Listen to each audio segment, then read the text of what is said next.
So here we are on the CB125F. I bought this bike brand new from a Honda dealership in North London, and that's where we are today. It's a sunny day today, and let's jump right into it. I wanted to start with a bit of a history lesson, and just let's go back in time a bit. So Honda started to produce in 1975. They started to produce the CG125. Then in 2009, the CBF125. In 2015, the name was changed and they started to call it CB125F, which is still the name as of today. And the most recent version was released in 2021, which is still, I think, exactly more or less the same model that you get today. So let's talk about the things I like about this bike. The first thing is you jump on this bike and it just feels right at home. The seat is very comfortable and the seating position is very neutral, upright. Yeah, it's nice, a nice place to be. Even for me, I'm 6'1". The seat height is not too low at 790mm. So it's just very nice and comfortable. Then this peppy little engine, only 124cc, but it's very responsive, one cylinder, and does its job very well. Pulls straight from the mid-range, and it's just a lot of fun. And the next thing I like is, it's gotta be the price and the fuel efficiency of this bike. Unbeatable. If you're on a CBT license, you're just getting into motorcycling, you don't have that much money or whatever it is, that it's just I mean, for that money you can't get much else these days, especially with second-hand prices like they are now. So I paid £2,799 for this. Nowadays I think if you're lucky you can still get one of these at about the same price, but the official retail price is, I think, about 3,000 pounds. The next thing I really like is that this bike is very light and nimble, and so it's very flickable in corners, and it's perfect for in the city or small country lanes, and also it's very confidence inspiring. You really feel what the bike is doing, and you feel that you have a lot of control over the bike, and that's a great thing, especially for beginners, and I really like that. Then the clutch, super light and buttery smooth. I think that's actually one of the things I like the most, is this clutch.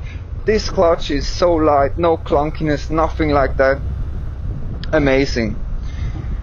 Then the suspension is very comfortable,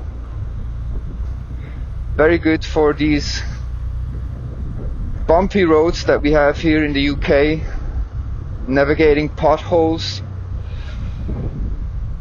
And of course, what everybody wants to know, is this bike reliable, and how is it in terms of reliability? And I have to say, yes, it's 100% reliable and has never let me down.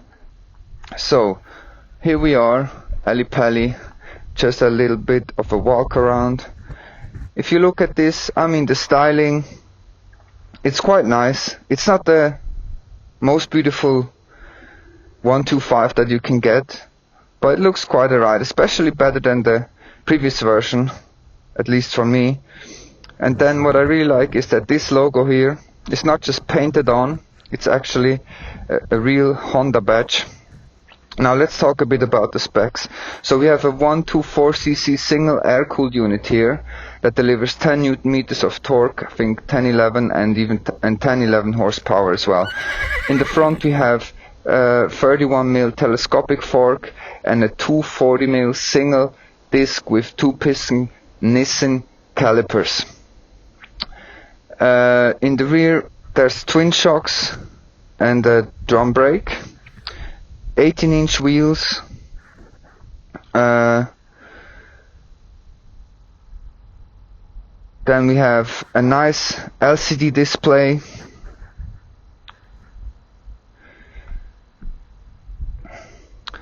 let me check here what else we have. Oh yeah, obviously we have this nice LED headlight, super nice.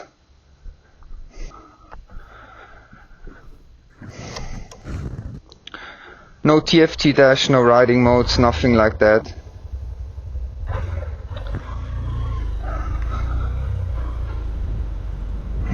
So, as we were speaking about the LCD, just came to my mind, no rev counter. It's a bit, yeah, it's, to me, it doesn't really matter. I mean, you can hear and feel when you have to shift, but it would be nice, a rev counter. Everything else and information you need is on there. What's missing on this bike maybe is ABS. Should be standard nowadays, but it's not, obviously. So, especially for beginner riders, it would be nice to have ABS. That being said, the brakes, they are not very strong, quite soft, and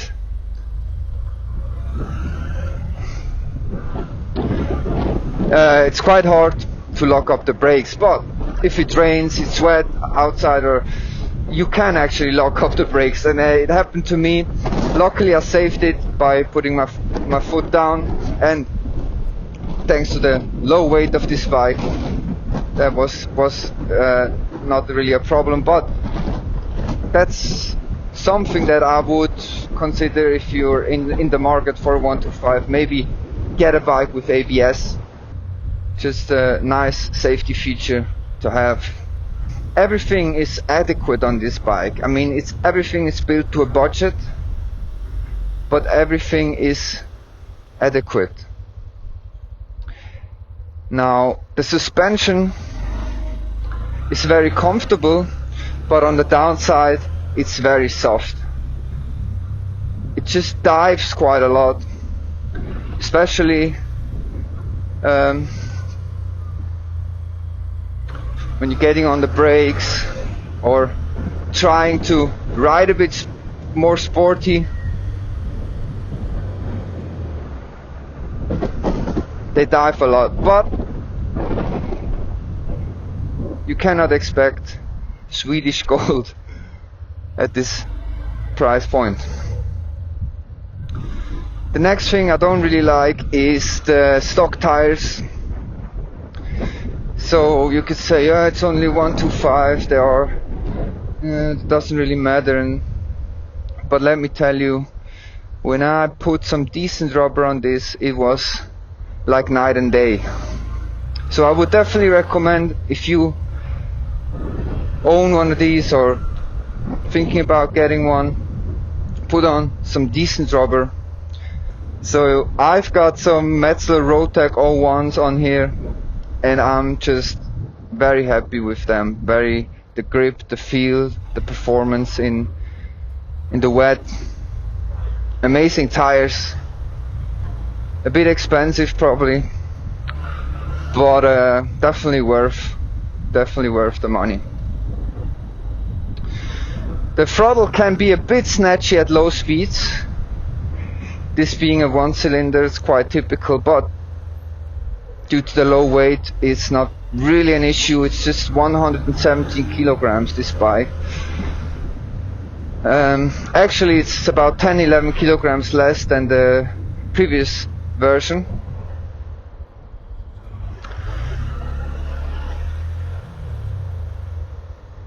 and it doesn't really bother me, the throttle on off, but maybe if you're sensitive to that kind of thing, or you are in stop and go traffic all day, that's something you should maybe consider, or just test ride one of these. One thing I forgot to mention is overtaking. In the city, overtaking is no problem.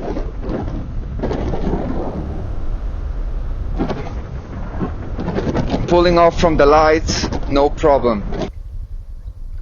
But let's say you're on a country lane or a B road and there's a lorry in front of you doing 40 miles an hour in a 60. It's not that easy to overtake, and that's a bit of a shame, because oftentimes you're stuck behind a car. You could just quickly overtake, but this being a 125, it is what it is, right? You need more power for that. Now, where does it perform best? As I said, I think this bike performs very well in the city, just getting around, and tight, twisty country lanes, B roads. That's where this bike performs best. Can you go touring on this? Yes, you can. I did 2 tours last year. Did a Wales loop and a Norfolk coast tour, and it was so much fun. But if you go touring, I would recommend going on Google Maps and just finding the nice smaller roads. Where this bike is not really at home is dual carriageways and motorway. I mean, if you're commuting and you're on a dual carriageway for a little bit, it's okay. But if you're just like going in a straight line flat out on a dual carriageway for hours, it's not very comfortable. Let's be honest, it's not made for that. The problem is you're just constantly on the limit, and you're very light, so you're like bouncing around in the wind quite a lot. Let's talk about the competition. So I think even at Honda we have the CB125R, Suzuki does a 125, Yamaha, Kawasaki as well. They are more expensive than this one, so if it was my money I would save it for the full license or a bigger bike.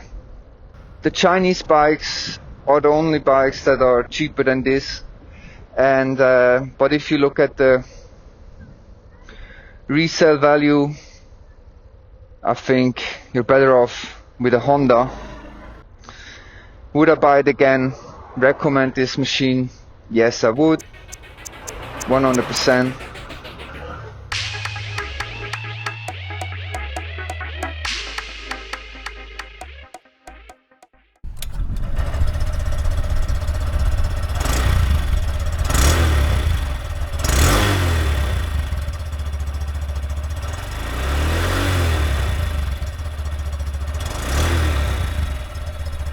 So I hope you've enjoyed this video. If you have, please leave a like and consider subscribing. Thanks for watching. See you next time.